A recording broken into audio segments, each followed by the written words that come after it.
भिक्षु संघ के वर्षावास के मंगल अवसर पर विशेष धम्म देशना आज दिनांक 10 सितंबर 2020। ये धम्म देशना विशेष रूप से हम मूल पाली त्रिपिटक के ग्रंथों के आधार पर देते हैं, जिस त्रिपिटक में तथागत भगवान बुद्ध की ओरिजिनल वाणी, मूल वाणी संग्रहित है। हजारों वर्षों से भिक्षुओं ने और सभी ने मिलकर उन्हें संभाल रखा है। उस त्रिपिटक के मूल ग्रंथों के आधार पर यह धम्म देशना है। त्रिपिटक का ग्रंथ अंगुत्तर निकाय, उसके कुछ सूत्रों पर हम बात करेंगे। चिरं तिष्ठन्तु सद्धम्मो लोको हन्तु सुखी सदा। सद्धम्म इस पवित्र पावन धरती पर दीर्घ काल तक टिका रहे, बना रहे, और लोग धम्म को जानकर समझकर उसके रास्ते पर चलकर अपने जीवन को मंगलमय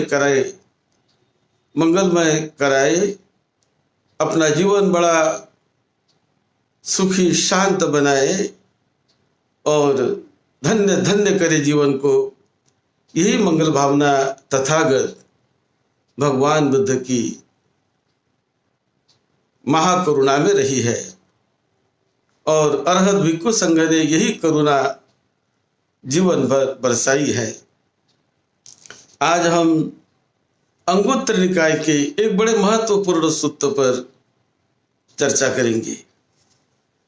अंगुत्तर निकाय का एक सूत्र है आसव सूत्र, यानी जो अपने मन के नाना प्रकार के विविध आश्रव होते हैं, तो उन्हें किस प्रकार से हमें निकालना चाहिए, कैसे उनसे हमें दूर निकल जाना चाहिए, कैसे उसे दूर कर देना चाहिए, ये बात तथागत बुद्ध ने बड़े अच्छी तरह से इस सूत्र में समझा के बताई है।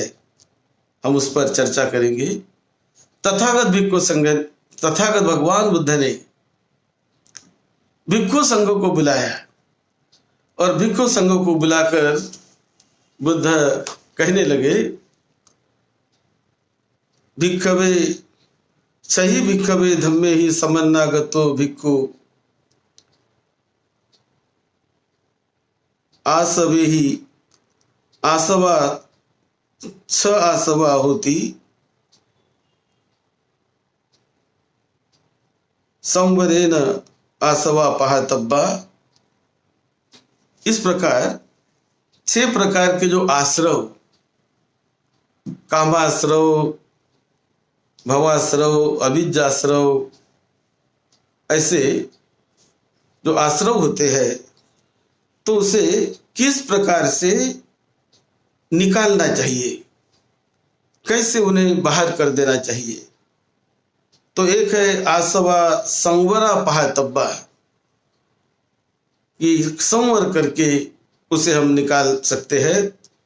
दूसरे है आसवा पटी सेवना पहातब्बा, यानी उचित प्रकार के रास्ते से जाकर उसको हम निकाल सकते हैं। आसवा अधिवासना पहातब्बा, यानी उसे सहते हुए और मन को ठीक दिशा में ले जाकर उस आश्रव को निकाला जाता है। आसवा परिवज्जना पहातब्बा, यानी उनको दूर करके, उन्हें अवॉइड करके उससे हम निकल सकते हैं, बाहर निकल सकते हैं। आसवा विनोदना पहातब्बा, यानी उसको डिस्पेल करके, उसको टर्मिनेट करके उससे भी हम बाहर निकल सकते हैं। और आसवा भावना पहातब्बा, तो इस प्रकार भावना से भी वो आश्रव यानी चित्त के आश्रव, चित्त को कैसे निर्मल किया जाए, तथागत भगवान बुद्ध का मूल संदेश और उनका मूल जोर, मूल फोकस है मानवीय मन, मनुष्य का चित्त। उस मनुष्य के मन को, चित्त को कैसे हम हमेशा निर्मल रखे, कैसे उसे परिशुद्ध बनाते रहे, कौन से रास्ते हैं, वही प्रैक्टिकल रास्ते तथागत भगवान बुद्ध ने सिखाया है और वहीं पर उन्होंने ज्यादा जोर दिया है।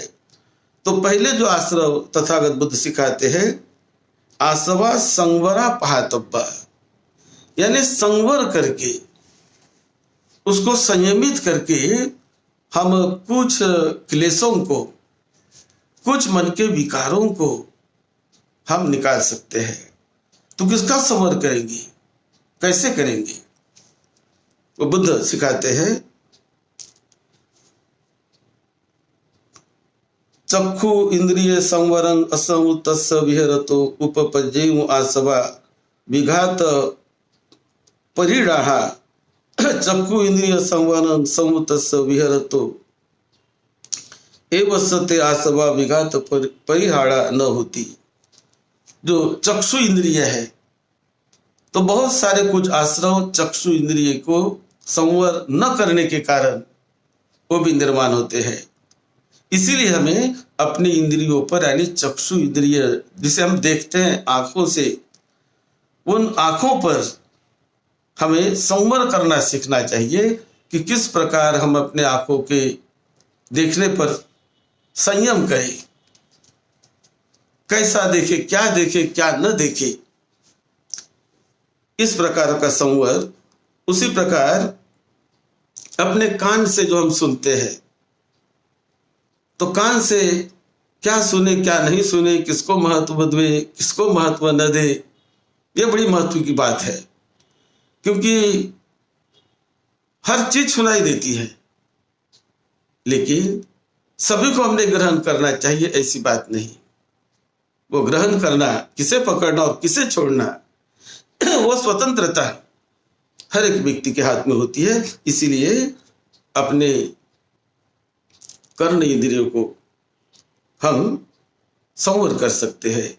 उसी प्रकार जिह्वा इंद्रिय, अपने जिह्वा को, अपने खान पान को संवर करने का प्रयास हम ही कर सकते हैं। तो अपने जिह्वा को संयमित करने का प्रयास करें, अपने मन को संयमित करने का प्रयास करें। इसे कहते हैं आसवा संवरा पहातब्बा, यानी संवर करके हम उन क्लेशों से, आश्रवों से हम दूर निकल सकते हैं। फिर दूसरे में तथागत बुद्ध कहते हैं कि आसवा पटी सेवना पहातब्बा, तो कुछ जो आश्रव, तो उनको निकालने के लिए हमें कुछ बातों का उपयोग करना पड़ता है और तब उन आश्रयों से, उन दिक्कतों से, उन परेशानियों से हम निकल सकते हैं। तो कुछ आश्रम जैसे होते हैं, तथागत बुद्ध ने यहाँ कहा कि जैसे यावदेव शीतस्य पटिघाताय उन्नस्य पटिघाताय डंस मकस वाता तप सरिंग सप संपसानंग पटिघाताय, यानी जब भिक्षु चिवर पहनता है, हम जो कपड़े पहनते हैं, तो कपड़े हम कुछ दुखों से, कुछ परेशानियों से, कभी बहुत ठंड हो गई तो ठंडी से हमें बचने के लिए गर्म कपड़े कभी पहनने होते हैं, कभी बहुत उष्णता है तो उष्णता से बचने के लिए हम बड़े पतले हल्के कपड़े पहनते हैं। तो उसी प्रकार अपने आप को बचाने के लिए, बड़े उष्णता से बचाने के लिए, ठंड से बचाने के लिए, भूख से बचाने के लिए, प्यास से बचाने के लिए, कुछ बाह्य वातावरण में निर्माण होने वाली परेशानियां, वेदनाएं, संवेदनाएं, उनको उनसे बचाने के लिए, अपने आप को सुरक्षित करने के लिए हम उस प्रकार के वस्तुओं का यूज करके, उसका उपयोग करके हम अपने आप को, अपने मन को अधिक बेचैन नहीं होने देते, अधिक व्याकुल नहीं होने देते। तो इसी प्रकार जो वेदना, कभी भूख प्यास की वेदना शरीर में निर्माण होती है, तो उस भूख प्यास को मिटाने के लिए हम भोजन करते हैं, प्यास को मिटाने के लिए हम पानी पीते हैं। उसी प्रकार ठंड को मिटाने के लिए हम गर्म कपड़े पहनते हैं। तो जिन कारणों से दुख निर्माण होता है, कटु वेदना निर्माण होती है, तो उनसे निकलने के लिए हमने उस परिस्थिति को देखकर अपने खान पान में, अपने कपड़ों में, अपने रहन सहन में कैसा परिवर्तन करना चाहिए, जिससे कि उस से निर्माण होने वाले उस क्लेशों से, आश्रमों से, दुखों से हम बच सके। तो उसे कहते हैं आसवा पटी से बना पाहतब्बा, यानी कुछ बातों का उपयोग करके, यूज करके हम कुछ बातों से राहत पा सकते हैं। फिर तीसरा तथागत बुद्ध कहते हैं आसवा अधिवासना पाहतब्बा। तो जो अधिवासना यानी अपने मन को बहुत शक्तिशाली बनाकर अपने शरीर के भीतर इस पंचस्कंध में जो वेदना संवेदनाएं हमें पसंद न आने वाली, हमें बेचैन करने वाली, हमें अशांत करने वाली, दुखी बनाने वाली कुछ संवेदनाएं निर्माण होती है। कभी खान पान से निर्माण होती है, कभी वातावरण से निर्माण होती है, कभी बीमारी से निर्माण होती है।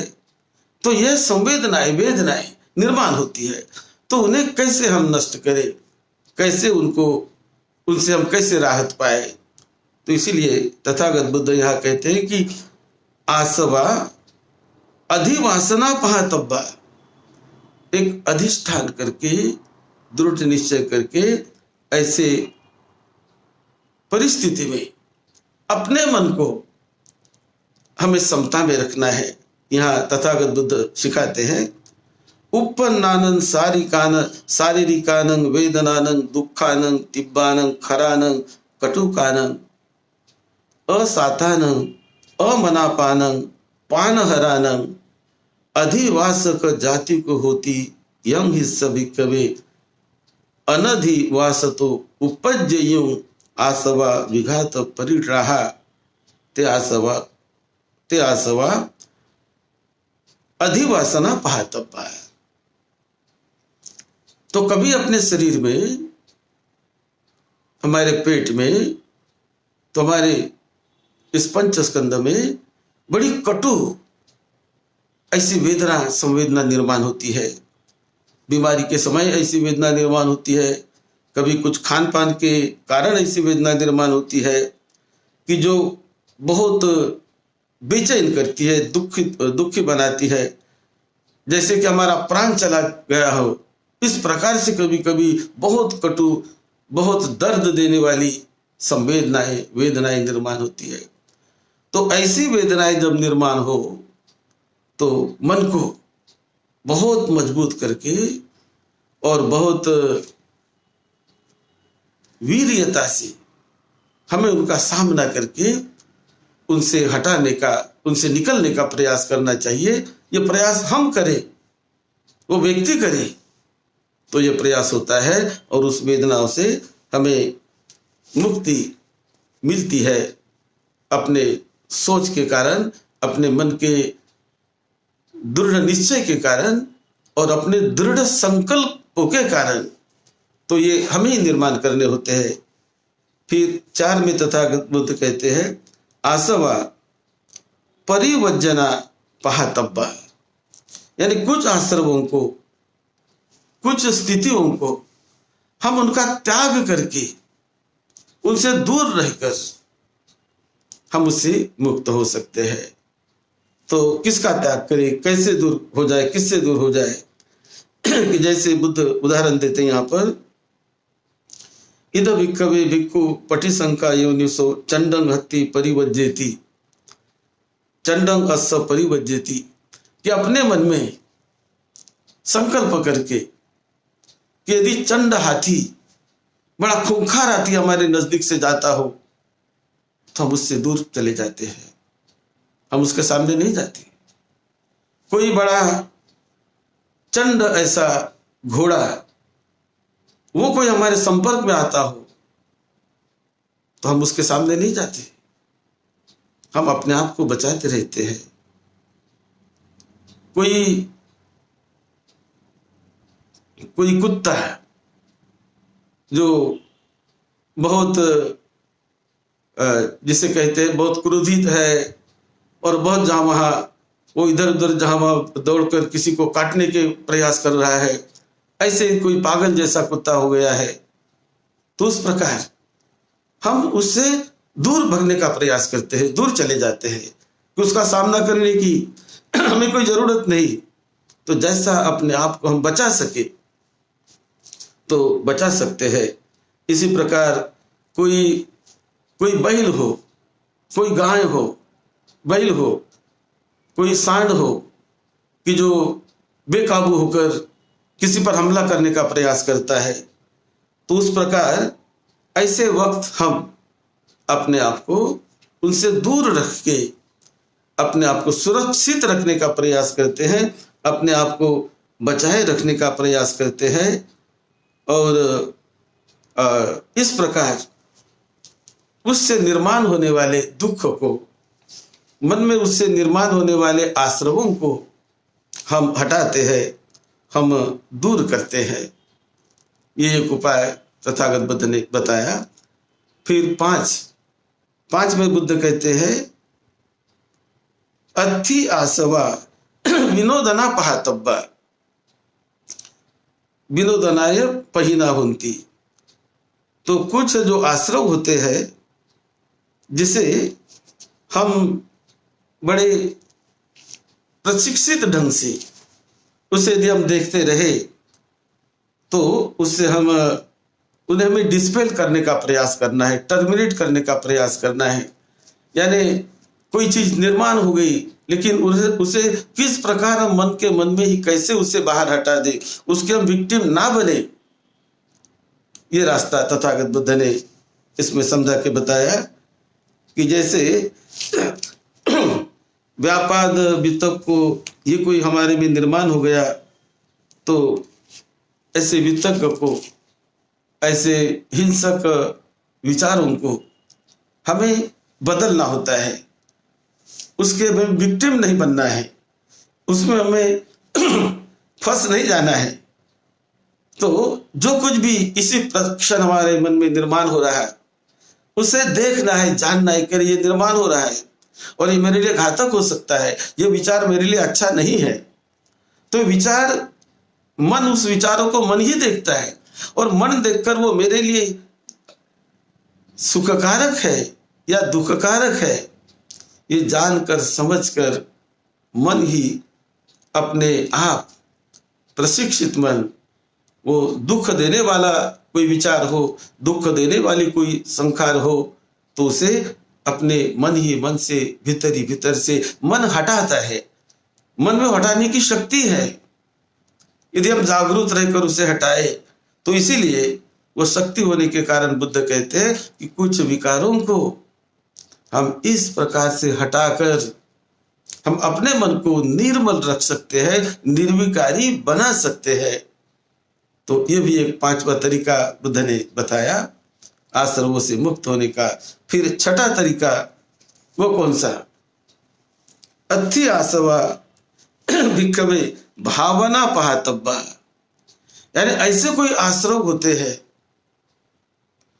कोई क्लेश होते हैं, कोई विकार होते हैं कि जो भावना के द्वारा, ध्यान भावना के द्वारा उन्हें समूल उसको जड़ों से उसे काटा जा सकता है, जड़ों से उसे मिटाया जा सकता है। तो इसीलिए तथागत बुद्ध ने यह ध्यान भावना का भी रास्ता बताया। यदि हम ध्यान भावना के रास्ते से चलते हैं तो उन विकारों को जड़ मूल से उनकी जड़ें काट सकते, उखाड़ सकते हैं और मन को निर्मल कर सकते हैं। तो इसलिए बुद्ध कहते हैं सती संभो जंगं भावेति विराग विवेक निमित्तस्य विराग निमित्तस्य निरोध निमित्तस्य ओसग परिणामति पटिशंका योनिसो धम्म विचय संभो जंगं भावेति वीर्य संभो जंगं भावेति, यानी 7 संभो जंग ये विशेष रूप से बुद्ध ने सिखाए। यदि उस संभो जंग की हम भावना करते हैं, सती संभो जंग है, वीर्य संभो जंग है, धम्म विचय संभो जंग है, तो प्रीति संभो जंग है, पश्चधि संभो जंग है, उपेक्षा संभो जंग है। इस प्रकार के 7 विशेष प्रकार के संभो जंग, ये तो बहुत ऊंचा रास्ता है संभो जंग का। तो जब ये 7 संभो जंग की भावना करते हैं, उसका अभ्यास करते हैं, उसके ट्रेनिंग यदि हम पाते हैं, तो सारे आश्रम मन में निर्माण होने वाले सारे वो क्लेश और विकार वो हवा जैसे भाग चले जाते हैं, वो ठहर नहीं सकते। और वो भागने के बाद ये संभो जंग में और भी आनंद, प्रीति, प्रसिद्धि, परम आनंद, ऐसा सुख उन्हीं भावना से, उन्हीं संभो जंग से मिलता है और बहुत आनंद का, सुख का, शांति का अनुभव जीते जी व्यक्ति कर सकता है। कोई भी व्यक्ति यदि उस संभो जंग की वो भावना करे तो यह संभव है, यह संभव है। फिर तथागत बुद्ध ने एक जगह और भी बताया कि जो अनागामी फल है, यह अनागामी फल क्यों नहीं मिलता है, न मिलने के क्या कारण होते हैं और कैसे मिलेगा, उस पर बुद्ध ने कुछ छोटी सी बात बताई कि यदि हमारे मन में श्रद्धा नहीं है, असद्धियं, यदि श्रद्धा नहीं है तो हम अनागामी फल को नहीं पा सकते। उसके लिए श्रद्धा चाहिए, तब ही उस फल का हम साक्षात्कार कर सकते हैं। मैं ओरिजिनल कहूंगा, स भिक्खवे धम्मे अपहाय अभवो अनागामी फलं सच्चिकातुं कतमेच्छे असद्धियं, यानी जब श्रद्धा नहीं हो तो वो कभी अनागामी फल को नहीं पाएगा। श्रद्धा धम्म के प्रति चाहिए।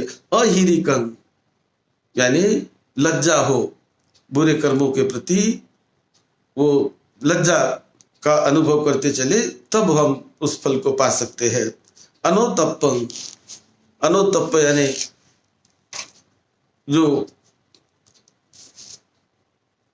परितप्त होने का जो मन जो है, उसको हम कोसज्ज मुठ सच्च दुपयत, प्रज्ञा को हम बढ़ाए, आलस को हम निकाले और बहुत उतावले भी हम ना रहे, बहुत व्याकुल भी हम ना बने। तो इस प्रकार से हम यदि अपने चित्त को समता में, हमेशा समता में जब रखने का प्रयास करते हैं तो अनागामी फल को पाया जा सकता है। और यदि ये नहीं रहे हमारे पास तो उसे हम दूर रहेंगे, उसे हम नहीं पा सकते। ये बात तथागत बुद्ध ने बताई। उसी प्रकार अरहत, यानी अरहत तो बड़ी ऊंची अवस्था है और वो 6 बातों को हटाने से, 6 बातों को नहीं हटाने से अरहत्व पद की प्राप्ति नहीं हो सकती। तो कौन सी 6 बातें? एक है थीन, थीन मिद्धम, यानी आलस। उस आलस को हमने हटाना चाहिए। आलस को नहीं हटाया, आलसी बने रहे, तो उस पद को हम नहीं पा सकते। मिद्ध, थीन मिद्ध, उद्धच्च कुकुच्चम, यानी बहुत उतावलेपना, उससे भी हमें बाहर निकलना है। और पश्चाताप, ये पश्चाताप भी हमें नहीं करना है। ये पश्चाताप, कुछ लोग कहते हैं कि भाई पश्चाताप करने से बहुत लाभ होता है, लेकिन तथागत बुद्ध ने ये सिखाया कि बहुत पश्चाताप ने अपने मन को भी ना जाने दे, जागृत हो जाए और जागृत होकर अपने मन को सुधारने का प्रयास करे। पश्चाताप में बहुत व्याकुल, बहुत दुखी बनने का प्रयास न करे। कोई गलती हुई है तो गलती पर थोड़ा सा पश्चाताप करके उसको मान्य करके कि ये गलती मुझसे हुई, इस गलती से मुझे निकलना है और अभी ये गलती मैं नहीं करूंगा, उस रास्ते से मुझे नहीं जाना है। उस प्रकार अपना रास्ता बदल देने से हम उस विकारों से मुक्त हो सकते हैं, मुक्त हो सकते हैं और फिर वो फल को हम पा सकते हैं। कुकुच्छं, उद्धच्च कुकुच्छं असद्धियं, श्रद्धा होनी चाहिए। और श्रद्धा होनी चाहिए किस पर? श्रद्धा कि श्रद्धा अपने परिश्रम पर, अपने आप पर, अपने कॉन्फिडेंस पर भी श्रद्धा हो तो हम पा सकते। प्रमादन, प्रमाद नहीं करना चाहिए, प्रमाद से हम दूर रहे तो उसे पा सकते हैं। उसी प्रकार तथागत बुद्ध ने और भी एक सूत्र में बताया कि 6 बातें जो है वो हमें हमारी हानि करती है यदि हम उसमें फंसे रहे तो। और उससे अभी उसको जानकर समझकर उस 6 बातों का यदि हम पालन करते रहे पालन करते रहे तो हमारा लाभ होता है, हमें बड़ा लाभ होता है 6 बातों का पालन करने से। कौन सी? एक है सत्थु गारवता, यानी शास्ता, तथागत बुद्ध के प्रति मन में गौरव होना चाहिए, पूज्य भाव होना चाहिए, आदर भाव होना चाहिए। ये एक बात। दूसरी बात धम्म गारवता, धम्म के प्रति उन्होंने जो सिखाया है सद्धम्म, उसके प्रति गौरव होना चाहिए, आदर भाव होना चाहिए, पूज्य भाव होना चाहिए। यदि हमारे मन में धम्म के प्रति आदर न हो, गौरव न हो, तो हम दूर रह जाएंगे फलों से। कभी फल नहीं मिलेगा, कभी फल नहीं मिलेगा। इसलिए जो शिक्षा है, जो तथागत बुद्ध ने सद्धम्म सिखाया, उस सद्धम्म के प्रति गौरव होना चाहिए, आदर होना चाहिए। तथागत बुद्ध के प्रति आदर होना चाहिए, गौरव होना चाहिए, पूज्य भाव होना चाहिए। जो हमें सिखाते हैं उनके प्रति आदर होना चाहिए, गौरव होना चाहिए, तो फल मिलते हैं। यदि ये नहीं रहा तो फल से हम वंचित रह जाएंगे, नहीं पाएंगे। उसी प्रकार संग गारवता, संघ के प्रति यदि हमें फल पाना है तो जो भिक्खु संघ होता है, जिन्होंने जिस बात को वो संभालते हैं, जिस रास्ते से चलते हैं, तो भिक्खु संघ के प्रति हमारे मन में गौरव होना चाहिए, आदर होना चाहिए, पूज्य भाव होना चाहिए। हमारे शिक्षक के प्रति, भिक्षु के प्रति, संघ के प्रति, तो हम फल को पा सकते हैं। यदि नहीं रहा वो, तो फल को हम कभी नहीं पा सकते, कभी नहीं मिलेगा फल। उसी प्रकार शिक्षा गारवता, शिक्षा यानी जो सिखाया तथागत बुद्ध ने, जो मार्ग दिया, उसके प्रति गौरव मन में रखे, आदर रखे, पूज्य भाव रखे, तो फल पाने के अधिकारी बनते हैं। यदि उसके प्रति गौरव ना रहे, आदर ना रहे, पूज्य भाव ना रहे, तो फल से बहुत दूर चला जाता है व्यक्ति, कभी नहीं पा सकता, कभी नहीं पा सकता। उसी प्रकार सोवचस्सता यानी अपनी वाणी मधुर करने का प्रयास करे, कटु वाणी ना बोले, किसी को दुख देने वाली, परेशान करने वाली का इस्तेमाल ना करे। सोवचस्सता अपने वाणी के सीलों का पालन करे तो फल प्राप्ति में सहायक होती है, फल प्राप्त कर सकते हैं। यदि वाणी हमारी दो वचस्सता रही, दुर्वाणी रही, तो फल नहीं मिलेगा, मन निर्मल नहीं होगा, वो सहायक नहीं बनेगी। तो इसलिए वाणी ये हमारी सोवचस्सता, तथागत बुद्ध ने कहा कि सोवचसा भिक्खवे होत, मीठा बोलने वाले, अच्छा बोलने वाले, निर्मल बोलने वाले बने, सत्य बोलने वाले बने, झूठे से दूर रहे तो फल मिलेगा। निंदा से दूर रहे, चुगली खाने से दूर रहे, मिथ्या वाणी से दूर रहे तो फल मिलेगा। यदि मिथ्या वाणी में फंसे रहे, चुगली करने में फंसे रहे, निंदा करने में फंसे रहे, तो हम फल से दूर रह जाते हैं, दूर रह जाते हैं। जो फल हमें मिलना चाहिए, अनागामिता का फल, अरहत्व का फल, वो नहीं मिलेगा। उससे हम दूर ले जाते हैं अपने चित्त को, उससे दूर जाते रहते हैं। और फिर 6 में बुद्ध ने कहा कल्याण मित्रता, ये भी बहुत महत्वपूर्ण है कि यह फल पाने के लिए हमें कल्याण मित्र के साथ जीवन में जुड़े रहना चाहिए, जो हमें अच्छा रास्ता दिखाता हो, जो हमारे बारे में अच्छा सोचता हो, जो हमें मुक्ति के रास्ते पर ले जाने का रास्ता दिखाता हो, प्रयास करता हो, जो करुणा भावना से हमसे व्यवहार करता हो। ऐसे व्यक्ति से हमेशा मैत्री भाव रखना चाहिए। मैत्री भाव में बहुत बड़ी शक्ति है, बहुत बड़ी शक्ति है। तो मैत्री भाव से हम रहते चले तो वो हमें कई विकारों में दूर निकालने के लिए मैत्री भाव सहायक होता है। और मैत्री करनी चाहिए, कल्याण मित्रता। हमेशा संगत जो करनी है, मैत्री करनी है, वो कल्याण करने वाले, हमारा मंगल करने वाले अच्छे व्यक्ति को खोज कर मैत्री करने का प्रयास करें। और अच्छा व्यक्ति ना मिले तो अकेले रहे, दूर रहे, लेकिन बुरी संगत में ना फंसे। ये संगत बहुत घात करती है जीवन का, बड़ा अहित करती है जीवन का। इसीलिए संगत से, कैसी संगत हमें करनी है, तो विशेष करके तथागत बुद्ध कहते हैं कल्याण मित्र।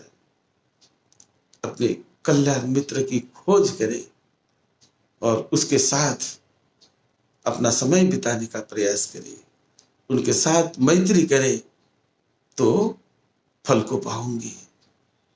इसलिए भिक्खु संघ में भी भगवान बुद्ध बार बार कहते थे भिक्षुओं को कि आपको संगत करनी है, सारी पुत्र की संगत करने का प्रयास करो। संगत करनी है महामुग्गल लायन का, महामुग्गल लायन, उनका सहवास पाने का प्रयास करो। और महाकाश्यप, इनका सहवास पाने का प्रयास करो।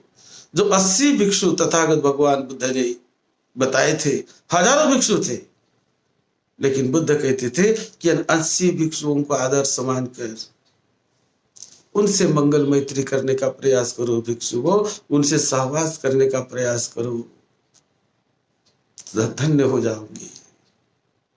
तो ये मित्रता में बहुत बड़ी शक्ति है, कल्याण मित्रता में। इसीलिए कल्याण मित्रता को बड़ा सहायक माना है अपने उत्थान के लिए। और कल्याण मित्र मिलना भी बहुत बड़ी बात होती है जीवन में, बहुत बड़ी बात होती है। ना मिले तो सही मायने में वो कमजोरी है हमारी जीवन की, ऐसा समझना चाहिए। मिले तो बहुत ही हमारा मंगल होगा, मंगल होगा ही, ये समझना चाहिए। इसी में हमारा मंगल है। आप सभी को निरोगत्व मिले, दीर्घायुष्य मिले, सुख शांति मिले, आपको, आपके परिवार को। यही मंगल मैत्री के साथ सद्धम्म की सेवा में, आपकी सेवा में डॉक्टर भदंत राहुल बोधी महाथेरो।